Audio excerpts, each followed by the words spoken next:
మోకాల నొప్పులకు ఎటువంటి సర్జరీ లేకుండా ఎపియాన్ పెయిన్ క్లినిక్ అందిస్తున్న అత్యాధునిక చికిత్స. Welcome to our channel. నేను మీ నవీన్. ప్రస్తుతం మనతో ప్రముఖ orthopedic surgeon doctor Rajesh Sunkar గారు ఉన్నారు. సార్ నమస్తే అండి. నమస్కారం సార్, నాకు కొన్ని డౌట్స్ ఉన్నాయి సార్.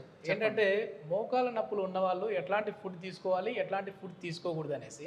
సో కొద్దిమంది అంటూ ఉంటారు పులుపు పదార్థాలు తినకూడదు, అదేవిధంగా గోంగూర లాంటివి తినకూడదు అంటారు. అది ఎంతవరకు నిజం అని చెప్పేసి మీతో డిస్కస్ చేసినప్పుడు లేదు నవీన్ డైరెక్ట్గా వచ్చేసాయి, ఇది చాలామంది అడుగుద్దాం అన్నారు, మనం ఒక అవేర్నెస్ తీసుకుని వద్దాం అని చెప్పేసి అన్నారు. First of all thank you అండి. సో ఏంటి సార్, ఎట్లాంటి ఫుడ్ తీసుకోవాలి? మోకాల నొప్పులు రాకుండా ఉండాలంటే ఎట్లా తీసుకోవాలి, వచ్చిన వాళ్ళు ఎట్లాంటి ఫుడ్ తీసుకోవాలి? నిజం.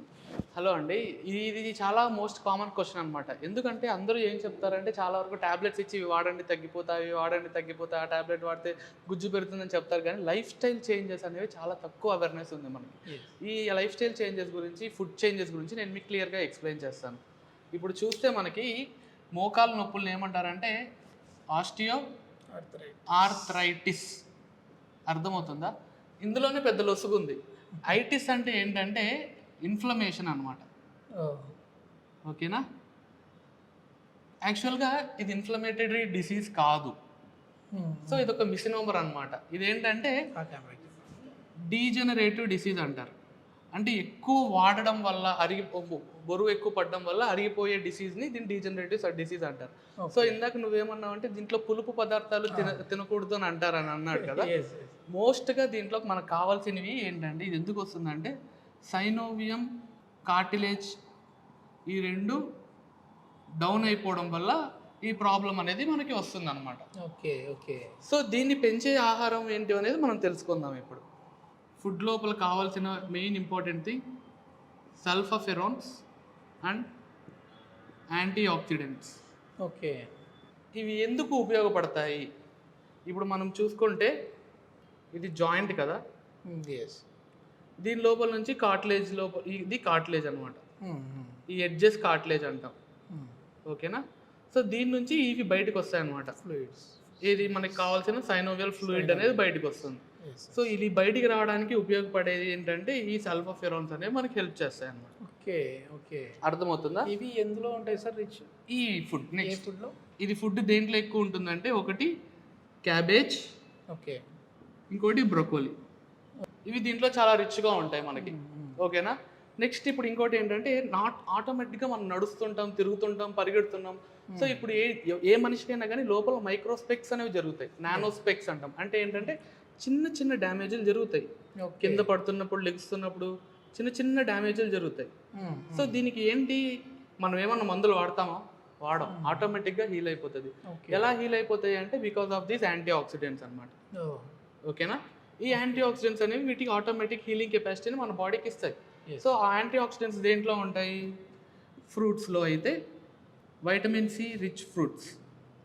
అంటే ఏంటి? పులుపు పదార్థాలు. అర్థమవుతుందా? పులుపు తినాలి. లెమన్, ఆమ్లా, ఆరెంజ్ ఇవన్నీ పులుపు పదార్థాలు. బెర్రీస్ ఇవన్నీ అందుకు సంబంధించి. సో అవి తినాలి. దీంతో పాటు చాలా మందికి మరి మనకి నాన్ వెజ్ ప్రియులు ఉంటారు కదా, వాళ్ళకి లేకపోతే ఎలాగా? నాన్ వెజ్ వాళ్ళకి ఏంటంటే ఫిష్ ఫుడ్స్. అందులో మెయిన్గా సాల్మన్ రిచ్ ఫుడ్స్ అంట, సాల్మన్ ఆయిల్స్ అంటాం. Okay okay. ఓకేనా? omega-3 ఫ్యాటీ యాసిడ్స్ ఉంటాయి ఇందులో. omega-3 fatty acids. ఇంకొకరు చాలా మంది సార్ పాలు తాగొచ్చా, లేకుంటే పాల వల్ల బోన్ స్ట్రెంత్ వస్తుంది అంటారు. కానీ పాలు తాగొచ్చు. ఎప్పుడు అంటే దాని లోపల ఫ్యాట్ ఉండకూడదు, తక్కువ మోతాదులో ఉండాలి. ఇంకోటి చీజ్ అనేది తక్కువ మోతాదులో ఉండాలి. ఇవన్నీ ఎప్పుడైతే తక్కువ మోతాదులో ఉంటాయో ఆటోమేటిక్గా మన బాడీకి, మన జాయింట్స్కి చాలా మంచి గ్రిప్ ఉంటుంది. సో ఇవి ఫుడ్ యాక్టివిటీస్ మనం తీసుకోవాలి. డౌట్ అండి, చెప్పండి. గోంగూర తినొచ్చా తినకూడదా అండి? గోంగూర ఎంత కావాలన్నా తినచ్చు. గోంగూర చికెన్ తినొచ్చు, గోంగూర మటన్ తినొచ్చు, గోంగూర బిర్యానీ తినొచ్చు, అన్ని తినొచ్చు. అట్లా ఇంకోటి ఏంటంటే మనకి బ్రేక్ఫాస్ట్కి అయితే మీరు ఓట్స్ తినొచ్చు, బ్రౌన్ రైస్ తినొచ్చు. ఓకే. మధ్యాహ్నం పూటకైతే సెరల్స్ తినొచ్చు. సో ఆల్ దీస్ విల్ ఏం చేస్తాయంటే మన బాడీ లోపల ఈ జాయింట్ని రిపేర్ అండ్ రీజనరేషన్, డ్యామేజ్ జరుగుతుండే దాన్ని రిపేర్ చేస్తాయి. అలాగే ఏదైతే మన ఫ్లూయిడ్ డౌన్ అయిపోతుందో దాన్ని రీజనరేట్ చేస్తాయి. సో ఇదంతా మనకి ఏంటంటే ఆహార అలవాట్లు. మంచి ఆహారం తీసుకోండి. మొత్తం మీద చాలా మందికి ఉన్న డౌట్, నాకున్న డౌట్ మొత్తం అన్ని ఎక్స్ప్రెస్ చేసేసారు, మీరు అయితే చెప్పేశారు. కానీ ఎట్లాంటి ఫుడ్ తీసుకోకూడదండి ఇప్పుడు పెయిన్? ఎట్లాంటి ఫుడ్ తీసుకుంటే మోకాళ్ళ నొప్పులు ఇంకా ఎక్కువ అవుతాయి? ఆశ్చర్యం ఏంటంటే ఇవి లేకుండా మనిషి బతకట్లేదు ఇప్పుడు. ఇవి తీసుకున్నా బతకట్లేదు, ఇవి తీసుకోకుండా బతకలేకపోతున్నాడు. ఇది మొత్తం మీద అయితే తినకూడని పదార్థాలు ఇవి, తినాల్సినవి ఏంటి అనేది అయితే చెప్పేశారు. సో ఎట్లాంటి జాగ్రత్తలు తీసుకోవాలి సార్? అంటే మామూలుగా నీ పెయిన్ ఉన్న వాళ్ళు అసలు కూర్చోకూడదు, నడవకూడదు, ఎక్కువ నడిచినా కూడా ఇబ్బంది అని అంటూ ఉంటారు కదా. ఎక్కువ నడవడం వల్ల మోకాళ్ళ నొప్పులు వస్తూ ఉన్నాయా, అసలు నడవకపోవడం వల్ల వస్తూ ఉన్నాయా? ఎస్ చూడండి, ఆర్థో అంటే ఏంటి? Life is a moment for life. మనం నడిస్తే మనకి జీవితంలో మూమెంట్ అనేది చాలా ఇంపార్టెంట్, ఓకేనా? సో మనం ఖచ్చితంగా ఈ మూమెంట్ ఫంక్షన్ పెంచితే ఆటోమేటిక్గా మన మజిల్స్ కూడా బాగా, బాడీ కూడా ఫంక్షనింగ్ బాగా ఎక్కువ ఉంటుంది అన్నమాట. సో మనిషి అనేవాడు ఖచ్చితంగా నడవాలి. ఇప్పుడు మన జాబ్లు ఉన్నా కానీ ఎవ్రీ హాఫ్ అన్ అవర్కి లేకుంటే ఎవ్రీ 1 అవర్కి లేచి నడవండి. ఎందుకు అంటే ఎంగేజ్ వాళ్ళకి చెప్తున్నాం ఇది. ముసలి వాళ్ళకి ఏంటంటే ప్రాబ్లము, వాళ్ళు నడిస్తే నొప్పులు వస్తాయి. ఎందుకు అంటే వాళ్ళ జాయింట్ ఆల్రెడీ డ్యామేజ్ అయిపోతూ వచ్చింటుంది. అప్పుడు వాళ్ళు చేయాల్సింది ఏంటంటే కూర్చొని చేసే వ్యాయామాలు చాలా ఉంటాయి, అది వాళ్ళు చేయాలి. వాళ్ళకి అలా చెప్పాం కదా అని మేము కూడా కూర్చొని చేస్తామంటే కూర్చొని చెయ్యొచ్చు, కానీ అలాగే కూర్చొని ఉండకూడదు. అర్థమవుతుంది?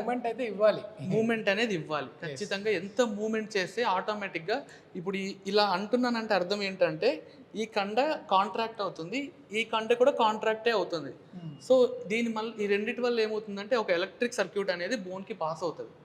ఈ ఎలక్ట్రిక్ సర్క్యూట్ అనేది బోన్కి పాస్ అవడం వల్ల ఏమవుతుందంటే లోపల మనకి ఆటోమేటిక్గా బ్రెయిన్కి స్టిమ్యులస్ వెళ్తుంది.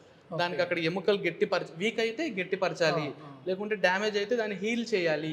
ఇలాంటివన్నీ ఏంటంటే కేవలం ఒక స్పందన, ఆ స్పందన మనలో ఉంటేనే ఆ జాయింట్కి హెల్తీగా ఉంటుంది. ఓకే, చాలా మంచి ఇన్ఫర్మేషన్ సార్. నిజంగా ఏంటంటే ప్రతి ఒక్కరికి ఉపయోగపడే వీడియో ఇది. కొన్ని అపోహలు అయితే ఉంటాయి కదా, అవే నేను ఇప్పుడు డాక్టర్ గారితో ఫోన్లో డిస్కస్ చేశాను. లేదు మనం అందరికీ అర్థమయ్యే విధంగా చేద్దాం నవీన్ అని చెప్పేసి అన్నారు. ఇది ప్రతి ఒక్కరికి యూజ్ఫుల్ అనుకుంటాను. మీకు యూజ్ అయితే 10 మందికి రీచ్ అయ్యేలా వీడియోని అయితే షేర్ చేయండి. Thank you sir. Thank you so much. Thank you mister Naveen గారు.